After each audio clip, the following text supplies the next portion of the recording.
La Terre tourne autour du Soleil suivant un plan circulaire appelé l'écliptique. Autour de lui défile le zodiaque des signes. Il ne faut cependant pas le confondre avec le cercle des constellations, regroupement imagé de certaines étoiles, comme ici le Sagittaire et le Scorpion.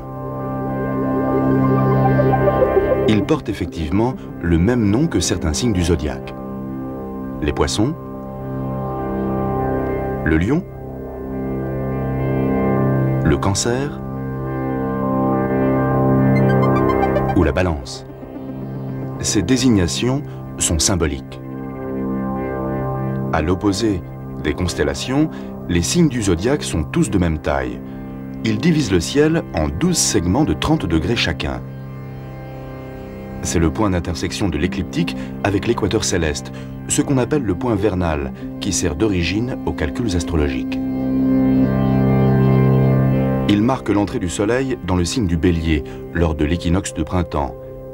Mais l'axe de rotation de la Terre n'étant pas fixe, l'équinoxe recule d'un signe zodiacal tous les 2160 ans par rapport aux constellations. À présent, le Bélier se trouve au degré 0 entre Poisson et Verseau. Les 4 débuts de saison marquent des passages de l'orbite terrestre autour du Soleil.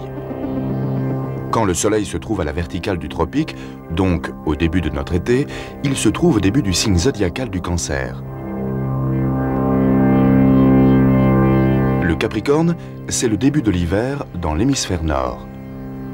Quand le Soleil se trouve à la verticale de l'équateur, c'est le début du printemps ou de l'automne. Le Soleil entre dans le Bélier ou la Balance. Au commencement de ces 4 signes correspondent les 4 points cardinaux. Selon qu'ils débutent,